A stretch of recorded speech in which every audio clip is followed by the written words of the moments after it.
What's going on, everyone? Welcome to another episode of the Lone Wolv Podcast. I'm your host, Wolfson, and today's episode, we got a special guest in the building. This is someone that I looked up to in my whole life. He's a tech savvy and also my cousin and brother who also participates together in the Gigtanium podcast, which you guys should check it out. He is the one and only Miguel, also known as Radioact1ve in the social media world. Today's topic, we decided to do a touchy subject in regards into how advanced technology is in today's world and how social media became a tool in which we used to use it. Now the tool is using us. Now I know. Now what you guys are thinking, Wolfson, why are we talking about this? Why do we care about technology or this tech savviness or social media aspect? This is supposed to be a music podcast. Why do we care listen to this? Well, here's the thing, guys. To put it in words, the entertainment industry heavily relies in the tech industry a lot more than you think. Now, what kind of things that we rely on? Well, for starters, we could not have all the stuff that we love doing, such as having an iPhone, having an Android, having all our softwares like our DAWs, our Premieres, and our Photoshops. Also, having all the audio equipment that we have on these amazing festivals, like having the speakers, having the CDJs, having all that stuff. All of that was created by software engineers, coders, and other software technologists that made these amazing things happen and given to us. We really are nothing without them, and we do need them. So it is interesting for me to bring someone from that world and come over here and tell us a little bit more about the tech industry, how he started into teching, how he started to code, how did he pick his interest, when did he pick his interest, a lot of relatable stuff, and as well the concept of social media. Now, he might be biased, just like I am biased about social media. I always an advocate saying that social media is bad for us as humans. But you have to listen to our reasoning to why we believe such things, before you start judging on us and telling us like, yeah, you guys, because you were old in the old ages. Like, yeah, that may be true. But I actually was born at an age that I started seeing the rising of social media, and I see it from my own eyes, how it has evolved and how it manipulates us in today's world, how everything is just a point in which we literally cannot live without it. I mean, when you wake up, you freaking see your phone to see who liked you on social media. That's how toxic it really is. And we have given it some advice to how to avoid this, just like we did in the previous episode with Celts, talking about, using social media, use it as a business move, not as a personal move, because it will continue to consume you. And we also touch a little bit about the social dilemma and what we think about that movie, even though it is one-sided, but there's a reason to why it is one-sided and why we should be careful on our future. Because this could potentially either harm us or harm our next generation, meaning our kids' future livelihoods. Be sure to like and subscribe for your weekly episodes at the Lone Wolv Podcast for SoundCloud, Spotify, Apple Podcasts, iHeartRadio, and of course the YouTube channel at lonewolfpod.com. That's lonewolfpod.com, where you can check all my latest episodes. You can also follow me at any of my social media at Wolfson Music for any recent updates, latest clips. Also, and if you guys want to hit me up for the next topic, you guys can always hit. Oh shit. All right, I guess we can circle about that. But yeah, just hit me up on the next social media. Hit me up if you guys have a topic and you want me. Son of a. Without further ado, let's get started. This is the Lone Wolv Podcast. Boom.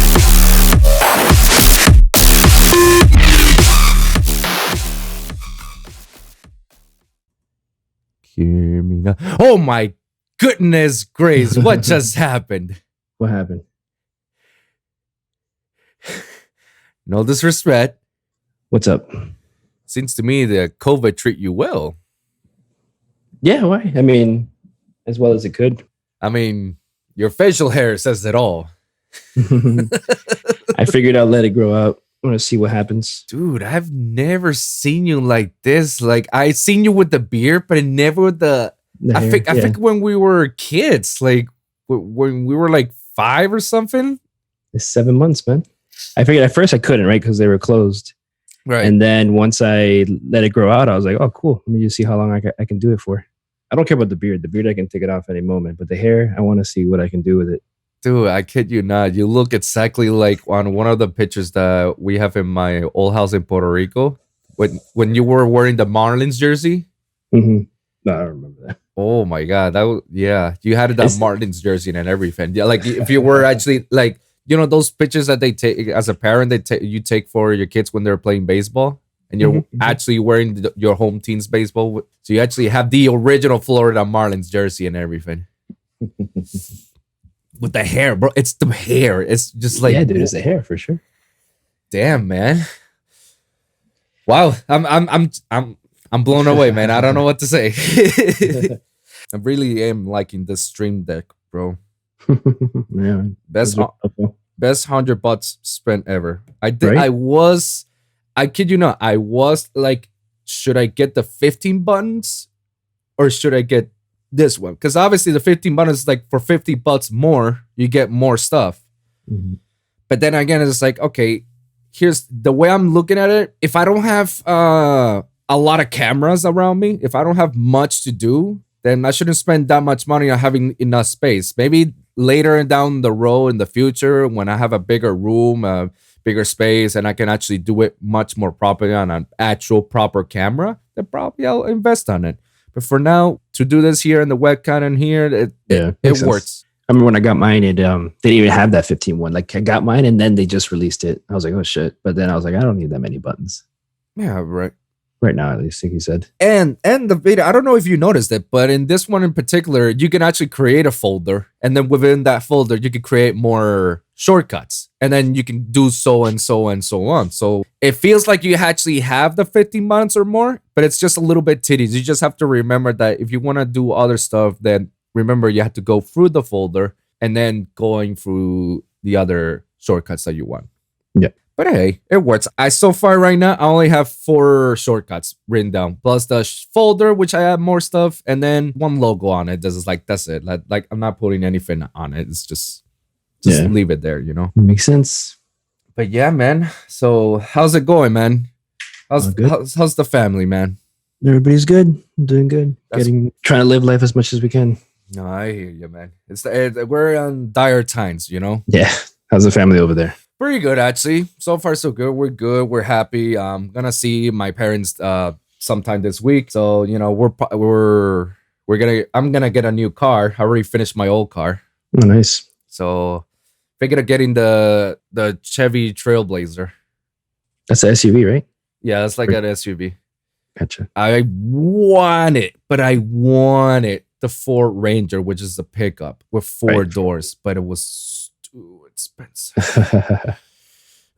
So like the Chevy Trailblazer that I'm probably gonna get, it will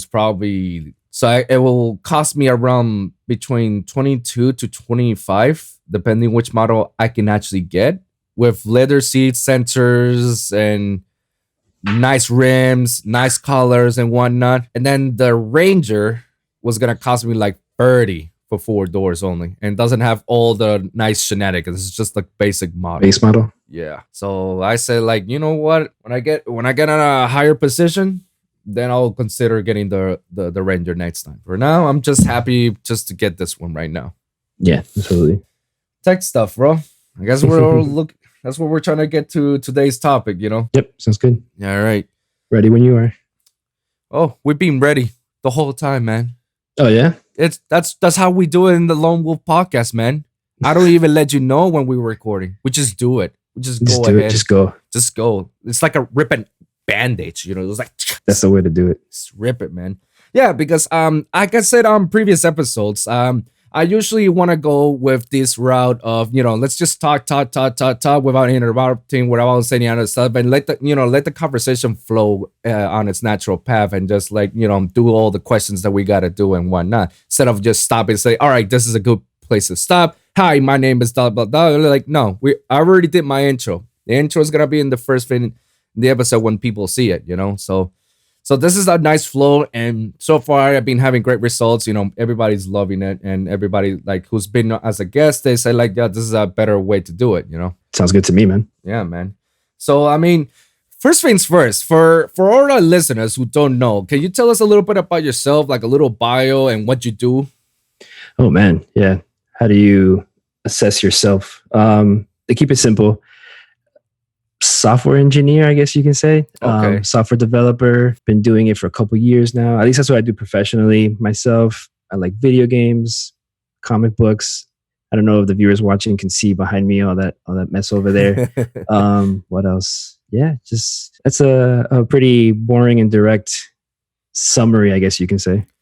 I mean, it may sound boring, but it's actually something that in the long run, it is very beneficial for everyone in today's world, since right now we're living in a tech savvy industry or world in which everybody, even a baby, has their own tablets, Mm-hmm. So I guess that's actually I wanted to do a interview with somebody, and who better interview with someone that's inside than my own family, my brother. So I actually got a couple questions that I want to ask you, but one of the first things I want to ask you is that that we're established, like, all right, you're sort of a software engineer. You do a lot of codings and a lot of development on softwares and such. Now, is that something that you actually study? Or is that something that you always had since the very beginning, like for the early years, that you always were into tech? And I mean, what got you into it? And did you do any studies around it, Good question. Yeah, I mean, so I got into tech at a young age. Fortunate enough to have a computer in my house when I was early elementary. So that always fascinated me. Computers, video game consoles, that was always around me. Didn't pay much attention to it, but I did enjoy it. So as I got older and learned more about technology, it's like a rabbit hole, right? You get sucked into it. And I got into software development in particular because of video games. I wanted to make my own video games, and I had to figure out how to do that. And that I couldn't draw for can we curse here? I'm sorry. Yeah, you wicked curse. I can't draw for shit. So essentially, I had to figure something else out to make my own games. And that's where I discovered programming, software development, right? And I made my own little demos here and there, little video games, little levels for my own self, just to learn, curiosity. But I discovered a whole new field that fascinated me in programming itself, right? And from there, it just opened career opportunities from every direction. So I am self-taught. I was learning it in high school on my own. Took a little bit of classes in high school, but I didn't really learn anything there. Nothing that I already knew. And fortunate, by the time I got to university, I did major in computer science. Never finished, but I did some studying around there too.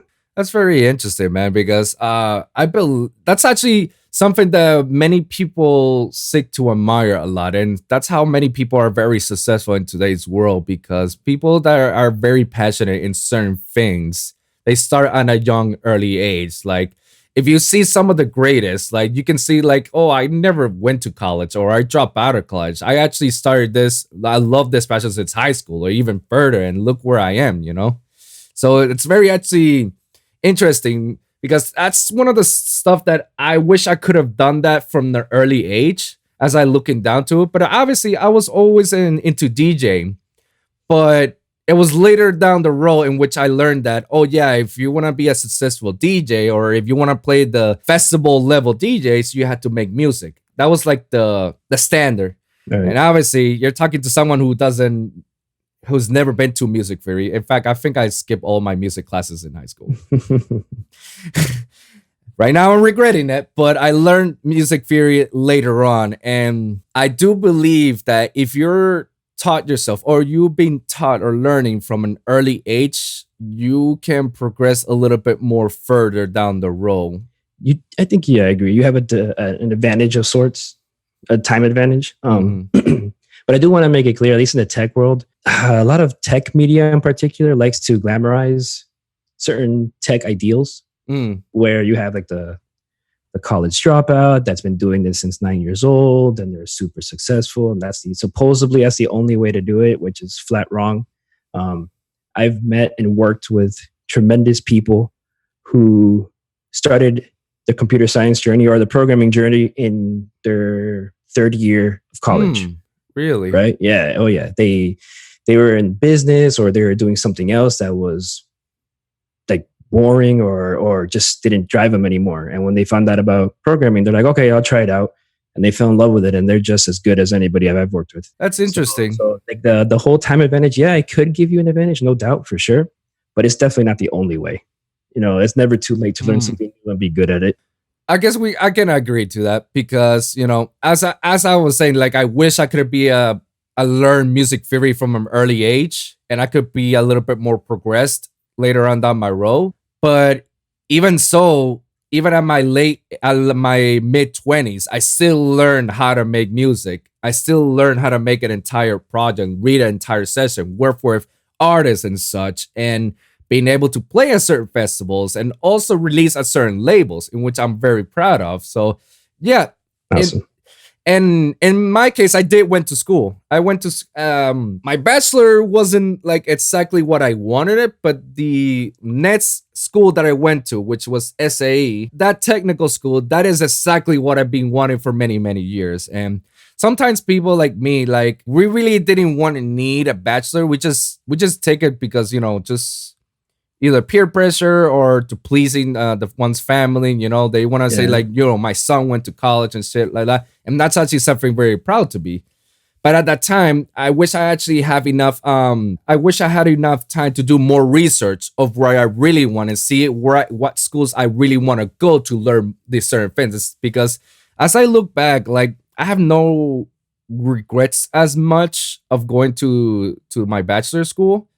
But at the same time, I feel like it was all a waste of time because I haven't not once used a formula or a use of any of the learnings I did in college in today's world. Actually, everything that I'm doing today, it's all because of the technical school that I went through. Interesting. Yeah, I mean, I've heard about and read interesting studies where the general how do I say this? I think you do need a general baseline education, but maybe something more focused can be a little bit more practical later on. Can definitely be more beneficial. Interesting. Yeah, I agree. Because I have talked to many others, and they say like like I dropped out of college and I went to this school, and then I'm like far much more ahead than I would have in that school, and obviously. It goes down to as well as like, am I gonna pay, because college, unfortunately, in America, it's not free unless you have a scholarship, Even so, you still need to do certain requirements. And unfortunately, here, like the loans are ridiculous. Like it's crazy. It's crazy expensive, It's unsustainable. Yeah. And I'm still paying for my student loans from the tech school. But you know what? At least I'm paying for those loans because it definitely worth it. It landed me on a career job, and one that I actually enjoy doing without any regrets. And I don't see my job as a job. I see it as a passion that I love doing every day without regrets and just go on. But like many of us, and I also want to talk about you in particularly about your jobs that you had over the years, because as long as I know, believe it or not, yes, we're family, but we actually do have something in common, a lot more than just blood and gaming. We also have what we called all the opportunities that we had to take just to land on the job that we wanted. Because as far as I can remember, you always had a difficult finding what you love doing. And you always had a trouble, but you had to do certain things, like you had to do work for free or work remotely at a certain price, even though that's not the right price, but it's a price that, like, all right, if I do this, if I get this experience, it gets me to somewhere. Right. And you jump a lot of hoops just to get to the position that you are right now, in which you're happy where you are, correct? Absolutely. So like we have that a lot in common, like not many people realize that, we had to take hoops. We had to do free shit, in other words, just to get to where we are. And I feel like that's type of experience that you needed to get to go where you are. Can you agree to that? Yeah, I think so. And especially like I mentioned earlier, I didn't finish university. So that was a big blocker for me, right? At least I'm one of many, and now it's a little relatively easier. But back then, talking about 10, 15 years ago, to get a foot in the industry, you needed a degree. Even though many of us on the inside didn't believe that was a hard requirement, right? As long as you can prove you know how to think, you know how to solve the problem, you're good to go. So without that degree, it was a very hard to get my foot in the door. So I had to take either work for free on my own stuff just to get my name out there, just to show some kind of project experience, or companies taking a chance on me for less pay just to see what I would do. Yeah, and no doubt all that experience helped me. And then just growing up from there, it was definitely fun times, right? Because then if you don't have a sustainable income, you got to find jobs somewhere else. Yeah, and that's something I try to let my followers and my subscribers and everybody knows. Like, it's not about the end; it's about the journey. Oh yeah. It goes for life in general, right? Yeah, the end is coming. We know it is. Just enjoy the ride. Exactly, and I want to emphasize that a lot. The fact that you had to do certain things for free just to get your name out there, because you said it very clearly. I had to work for free on a promotion company known as Life in Color, and I've worked with Ultra as well. And as a promoter, as an up and coming DJ or artist, I had to take certain routes and work for certain hours for free just to get my name out there, just to let everybody knows that I'm trustworthy. I'm a good hustler. I'm a good worker. Like, you tell me what I gotta do, I go do it. Stuff like that. And to build that relationship. And once that relationship is being established, then all the little things that I've been working for and try to achieve comes into play little by little. And it's all boiled down to on the experience. Yeah, that's interesting because I have zero experience in that field, right? But it's just like an observer on the outside.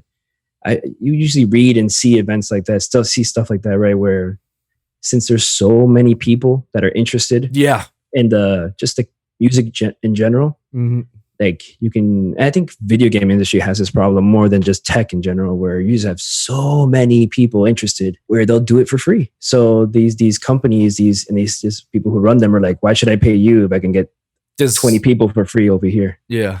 So that's I imagine that's 10 times harder than what I went through. Yeah, and it goes all around. It goes all around any industry. It doesn't matter whether it's the tech or the music, any sort of industry that you try to get your foot in. You had to go through those processes in which it doesn't matter. You work for free, get your name out there, and once you got the networking, once you got the people that you can trust, they can trust you, and then you can do all this work, and you show them your work, then they'll be like, oh man, we need to get this guy, we need to snatch him. So it's very important that we talk about that, because I want to let my listeners know it's like, no, it's not something that's in the music industry that that you had to go through this. Like, no, even at the tech industry or the video game industry or any other sort of industry, it works. You had to go through this.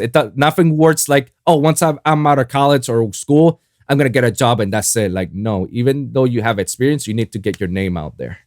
And I think it depends on the industry. I think more artist-based industry, I guess you can say. I don't know. I'm not sure to use the right term, but for sure in the video game industry, it sounds very similar. You have so much young, fresh blood that will be more than happy to do it for a pay cut or free because they don't know any better, right? They just don't know. But yeah, in the tech industry, I think because, like, when I say tech, I know video games is like a subset of tech, but just the general tech, coming out of college is a little bit easier since you have the degree and most likely you have 2 or 3 internships under your belt. So that helps a lot to get your foot in the door. But without that, then you got to do a lot of free self-promoting and prove that you can do it. Yeah, and some of the stuff I had to go through, and I had to stop at a certain point because I was spending more money. I'm getting my name out there than I thought I would have gained in return, And obviously, I see others that are way younger than me getting much more ahead of me. And it's not because of I got more experience than that person, and for that person that gets like, the benefit. Like, no, it's because these kids are younger than me, so they don't have the financial responsibility that me as an adult as in my mid-20s have. Like, I have to pay for a car, I have to pay for my credit cards, I have to pay for FPL, I have to pay for my rent, food for myself. It's like, kids like that were ahead of me like didn't have to worry about, because they were in their college years, and mostly they either live with their parents or their parents pay for their incidentals and whatnot. So financially they don't have to care. They just go and they do what I gotta do. It's like, hey, it's a free opportunity. Yeah, they took advantage of their situation for sure. That's like I said, like the younger you are, the more willing you are probably to get paid less or do it for nothing, because you have nothing to lose. You might as well take advantage of it. Right. Yeah, we always see people younger than us and just as successful, if not more. And that happens. We definitely got to focus on ourselves and don't let ourselves get dragged down by that, because it's a deep rabbit hole. Oh man, and you have no idea. Like, at a certain point in my life, I had to stop comparing myself to others. I had to stop doing that, because I think that was one of the things that was dragging me down. Oh, for sure it will. Mentally, anybody. Physically, everything is like, man, I'm too old, man. I can't be competing with these young bucks, like, and I had to stop mentally. I have to stop, comparing myself with this. Is like, why is this person like having all this? I've done double the work, and this guy is like, and I think that's what gets to you, Absolutely. The fact that you feel like, oh, this guy's better than me, and even though you do more than the work, it's like, no, it's not that. It's just. It can be mentally self-defeating if you think down that road. Yeah, for sure. We've all been there. Every human does it. Yeah. I've been there. Everybody. And a lot of people got to realize that sometimes success is just luck. You're at the right place at the right time. I mean, ideally, you've worked harder. So the harder you work, the luckier you get. But it's right place at the right time. And there's been so many good ideas that have just crashed and burned because they were either ahead of their time or just the world wasn't ready for it. I agree, man. Yeah. Some of this is just more of the right place at the right time. You're lucky. Even though you got the experience, you may have and you have the talent. You just got lucky. Yeah, you just get lucky. That's why and I learned how to cope with that. It was very hard because I'm a stubborn person and I hate to admit defeat. And you will not know me. You're like, I hate when I'm wrong. I hate it. I hate it so much. But as an adult, you learn to grow over it. It's like if you start to look at things at a different perspective, and you start to see it's like, I mean, just admit that you're wrong. Like, it's okay. This is the part of it. There's nothing wrong about that. You just learn from it, and then you move on. And then exactly you become bigger and better. It's like, oh shit. All right, I guess I thought I was right, but no, I was wrong. So all right, next time I'll be well more informed. That's how you learn and grow, by admitting your mistakes. Yeah. And I kid you not, ever since I started having that mentality, everything went on my way. Nice. And I'm super happy about it. It's like, I know when I'm wrong and I know when I'm right. But if there's something that I truly believe that, like I fight for it because I have the facts for it, I'll fight for it. But if there's something like, it's like, all right, just take the L and like, all right, I got it, move on. There's no sense of arguing in today's world. Like, we don't need that much negativity anymore, as we already have. For sure. Yeah. That's something I think that's every time when I was growing up, I remember insurance companies would always charge men more until they reached like the age of 25. What? Yeah. Car insurance companies would charge men more than women until they're like mid to late 20s, because that's where it proves that a lot of men mature mentally. So that's when it goes down a little bit. So I think I experienced that. I matured greatly late into my 20s, and we just learn and grow from there. God damn, bro. Fucking ain't no wonder my bills is high, bro. I see my girlfriend's bill on the car insurance. Just like, what the hell? Your shit is lower than mine. What the hell? Yeah, man. So I think just going through life and experiences really ideally will mature you and reason with you. Yeah. Ay, man. I don't know what to think about that. I hate that. But yeah, we learn from it. We learn. But hey, I want to ask you, how do you actually manage to get your foot in the industry? Like, what are the steps that you had to go through to be in the tech industry that you are right now? Well, at least for me, like I said, I was a self-learner, right? Mhm. I self-taught. I was very interested in programming, so I try to make as many programs as I can, either using game engines and maybe like at the time, like Android app, just or even websites. Even though I didn't really like websites, I still try to learn. So that goes back to what I said: the harder you work, the luckier you get. I try to put all those tool sets under my belt so that when an opportunity did come, I was like, look, I did all this and I got lucky. Mm. Um, I was able to get a startup in my area that, funny enough, I found on Craigslist. That's something Whoa, okay. scary to think about nowadays. But Okay. back then, I wasn't, like I said, I was younger and immature or didn't know as much as I do now. But Yeah. it was an opportunity that I got lucky, and they gave me the position, and I got my foot in the door. Wow, and it all started from Craigslist. Yep, exactly. I wouldn't recommend that nowadays. No, But no, yeah. no, no, no. People, guys, we highly recommend if you're gonna get a job or freelance, don't go to Craigslist. Not now or today or whatever, because at least back then it wasn't that big of an issue as it is right now. Now it's more of a It scamming was a website. scam. Yeah, Yeah, spam and scam everywhere. spam and scam, bro. So always be careful for that. Yeah, see, it was the right place at the right time. I got lucky and I found a position that was asking for my skill set. They were looking for a beginner and it worked out. Now, mostly, what is it that you actually focus more on the software aspect? Like you do a lot of coding. Yeah, exactly. It's a lot. It's all coding. It's Mm-hmm. developing software, right? I don't know how deep we want to get into this, but yeah, programming languages like a famous one is JavaScript. I don't use that one, but those are famous ones: JavaScript, Java, Python, Ruby. These are just programming languages that we use to develop the software that runs these computers or runs on these computers. Right. Now, have you ever tried C++ or Visual Studio? Yeah, for sure. Definitely back in the day, especially when I was trying to get into programming.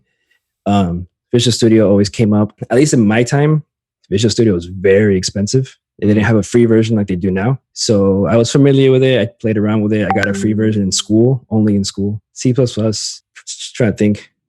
C++, it was very hard for me to grasp. Like I know it, obviously, but I didn't enjoy it. Mm. So that's where I found like C Sharp. And Java was through school. But I really enjoy C Sharp. That was fun to use. Yeah, I mean, after that, it was just Python and other languages. And that's where I discovered Linux. And I was able to get off the Windows world and see the brand new world of open source to me. That's a very scary world, to be honest. The whole Linux world, everybody was like, "Oh my god, how do you even use this?" It's like, well, look at it as of like another Mac, I guess, but Yeah, it's exactly. highly better. It's very customizable, very very tunable, and it was, again, in my early years, it was free. So I want to take anything that's free. No, absolutely. And it's just a rabbit hole that you get sucked into where you learn and enjoy so much programming. I think that's what taught me. So I got into programming because of games. Right. And when I was looking, how do I make a game? You needed software tools like Visual Studio. Well, that's too expensive. Is there a free version? Oh, look, there's Linux and tools on Linux that are free. Let's figure out what this Linux is. And that's where it opened the whole new world. That's very interesting. And I'm very curious as to why is it that you haven't took that route of the video gaming? I think this is what I tell myself, I guess, to okay. to make myself feel better, I guess. Okay. I have had a couple of game development positions, one remote and one in person. Mm. I like to blame, instead of blaming myself, I blame something else. In the area where I live, there just isn't any in-person game development studios. There's only one, and I got lucky and I got hired, and that company folded. Excuse me. And in just this area, there's nothing. There's no gaming. And even tech, there's rarely any tech. I would have to go like an hour north to find tech companies. Really? Yeah. That nowadays is a little easier remote, even before this whole pandemic started. Right. Tech was a little easier remote, but video games, they wanted you in person. Video game companies wanted you in person. And all the hubs were, West Coast, Northeast, and New York area and stuff like that. So there's no way I could financially do a move like that. Very interesting, man. And I understand the why because you're right. Like Miami has a lot of things that has a lot of opportunities, but one of them is not being on the gaming industry. They're not emphasized to that. Or even tech. Yeah, yeah, yeah. It's more north of Miami-Dade County. Like around the Fort Lauderdale, Broward area. Exactly. Yeah, I've been hearing that a lot more.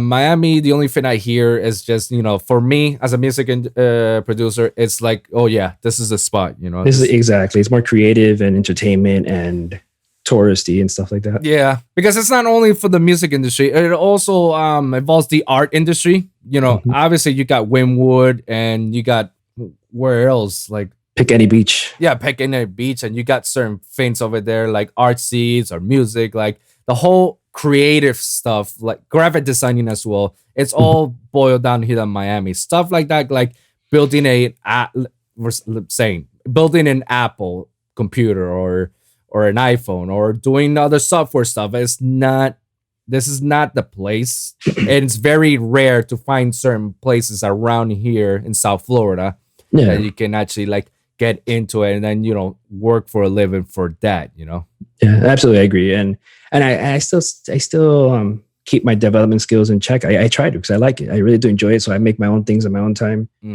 I try to learn Unity, Unreal. I do it on my own here. Just to have that tool set. If the opportunity comes, I'm ready. I would love for Miami to be a game hub of some sorts. And there's been a handful of companies here and there, but they come and go relatively quick. There's no the pool of talented, not just talented, just the pool of game developers here is slim to none.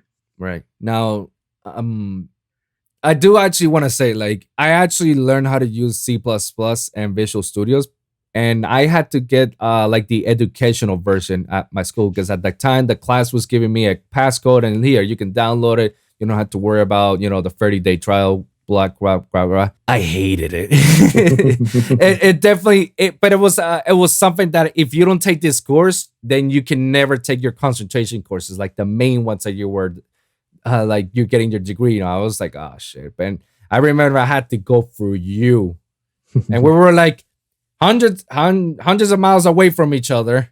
It's like, hey, I need your help. I can't. If you don't help me, I can't pass this class, and I can't go on. Was that your first programming language? Yeah, C++, and then later turned out to be Visual Studio. Well, Visual Studio is more the tool you would use to write programs. Like Visual Studio would take C++ and make a program, right? Like Visual Studio is just like, I don't know, for example, you have a Photoshop that you use to make pictures, right? Right. That's interesting. C++ is a first language in school. I know they did that back in the day, but nowadays C++ is a rough language, man. Like it's better to start off with an easier language, like say Python or Ruby or Java, to grasp the concepts first, and then work your way to a harder language like C or C++. Nowadays, it's not a good idea to start with C++. It's too much. It's a language that has too many nuts and bolts. I think that's the reason why I actually didn't like it most or dislike it to the utmost core and why I hate coding. And it's the fact that it was too complicated. It was too much stuff that I had to go through. And obviously, like any other code, you miss one bracket or one letter, or you misspell, or you put this on cap instead of lowercase, and the whole coding is fucked. Yeah. Like everything is messed up, and then you try to go to the error, and it doesn't tell you the specific of the error. It just tells you like over here there's an error, and then you try to look through, and then it's like try to fix, and it takes you hours and hours to like.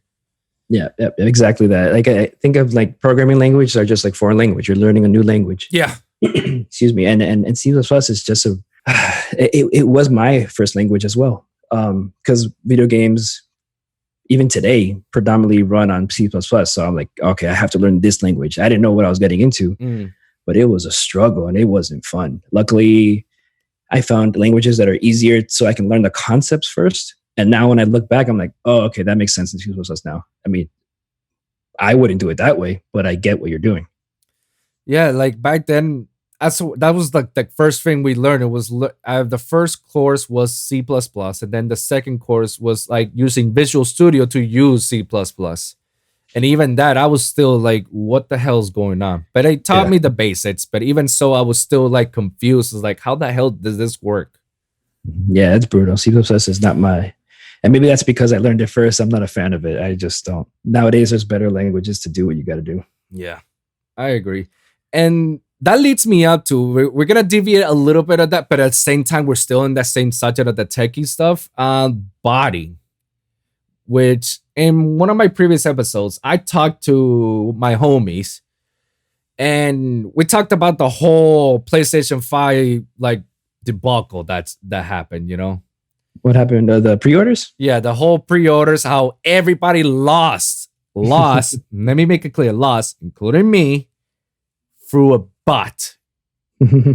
Is making a bot that easy that people can just like go ahead and bot and get that? Or is it just like, oh no, we know somebody, or these are just people that know how to code and that's why they got that bot and got their own copy of the PlayStation? Oh, man, there's a lot to that. I think first and foremost that it's, I don't know how Sony handled the announcement of pre-orders. I think that was a whole misstep there, unfortunately.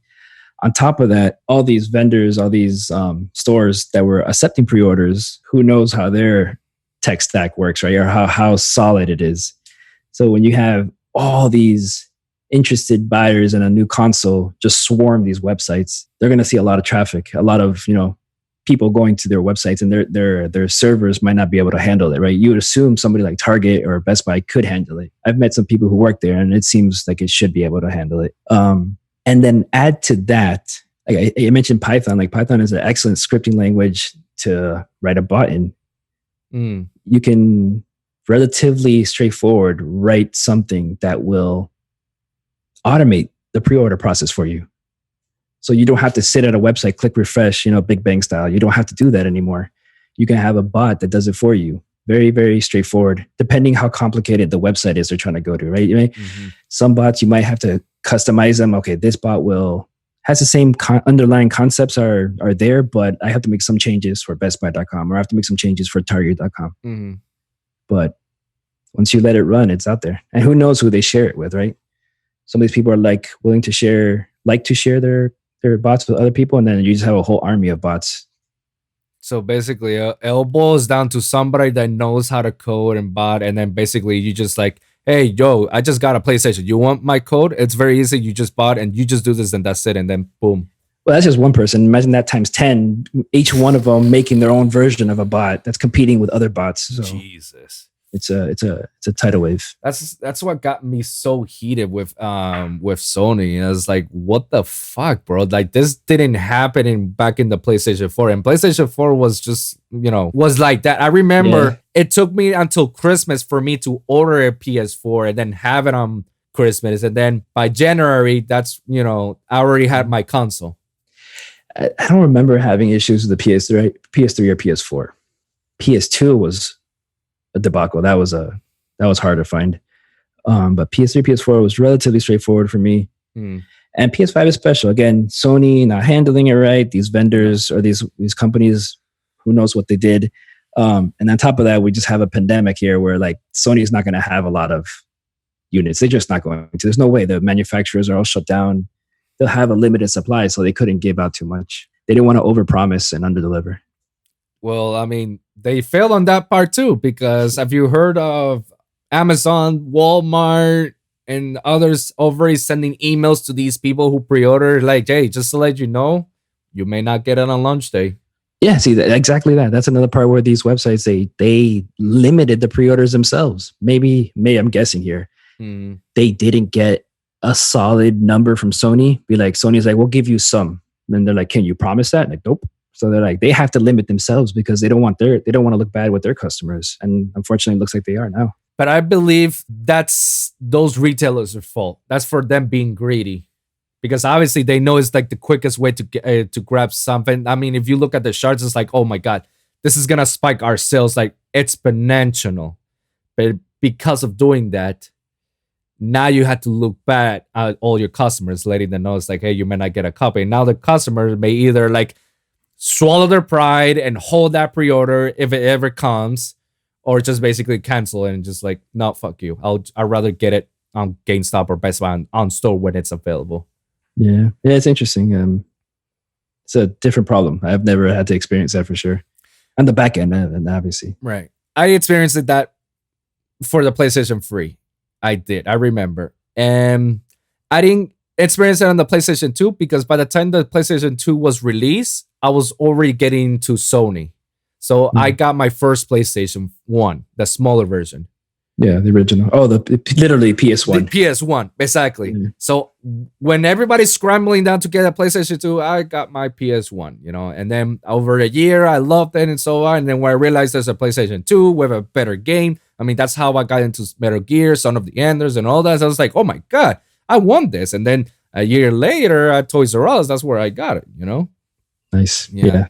But PS3 guarantee the same issues. Back time you didn't have to do the online much. It wasn't that as big as it is right now. But you had to go to the stores and pre-order. I remember that pre-order was just insane. Like no, it wasn't until Christmas, like at least mid-December, that I went to GameStop, the one that was close to your grandparents' house in PR. That GameStop, and I remember it was like a week away from Christmas. So you imagine the line that everybody's having, Imagine how huge the line, everybody's getting a game for Christmas. It was like final sales and stuff right now. Lucky enough, I only came there to buy accessories for my game. Was it my Game Boy or my PlayStation 2? I don't know. I remember I was paying $50 to get an accessory, something like that, right? And I asked, hey, so you guys know when you're gonna have the next PlayStation 3? Why not? It's like, oh, right now we got 10 available in stocking. We got the 60 gigabytes and the 20. And I was like, give me the 20 gigabytes. How much is it? It was $400, right? At that time? That's what made me pause on the PS3. It was super expensive. It was, but it was that or a little bit more. It sounds more. I feel like it was a whole lot more. Yeah, I don't remember. We can fact check that later. But I remember it's like, okay, Dad, they got the PlayStation. Can I use your credit card to buy it right now? This is my Christmas, my birthday, my everything. Like, I don't need anything until one more year. Okay, can I get it right now? Yeah. Okay. Sweet. Oh, you don't have enough funds. I kid you not. I went from that GameStop back home. Dad, let me use your other credit card. My dad gave me my credit card. He says, like, call me if they tell you, like, no, you need to have it. If this, I'll give you the permission, blah, blah, blah. I got his credit card, went back again, did another line. And then once I got it, it was one available. And it was that one I got, the 20 gigabytes. Wow. Yeah. And I'm talking about in a span of an hour that all this shenanigan happened, from going to the store to my home back to store, all in that one, like 45 minutes. And then the line is like another 15 until you actually get to the, it's like, okay, yeah, we already got the one. So different times. Yeah, different times. And I mean, right now was just as crazier as before, because one of the things that I did not appreciate about GameStop is the fact that they did what any employees would do, is that they tell them, oh, you're getting a stock of 30 units. They put like 10 or 8 available for pre-order. So where are all those other 20 other units? I've known a few managers at GameStop, and you hear both sides of the story, right? Where some of the employees are taking it for themselves. Some are, they promise us 30, but that almost never happens. They only get 10. So they're careful of how many they sell out. It's a lose-lose for the employee, unfortunately. Yeah. And sometimes, and like you say, there's both sides. There's like these employees that are actually doing it, and then these that are not doing it and they're not aware of. They just get to the store. All right, this is how many we got right now. All right, this is how much we can sell, And I feel bad for those that aren't aware of it, because those are the ones that get screamed at. It's like, what the fuck? I've been waiting here since last night. All night long, I slept here. I was first in line, and now you got 0 on digital, whatever you got. Like, the angry customers are never fun. Yeah. Yeah, but so imagine all those problems now in the digital world, where you have these bots and scalpers essentially becoming high tech. They're high tech using bots now. They just sell it on eBay. Thousands of dollars, bro. Yep. It's insane.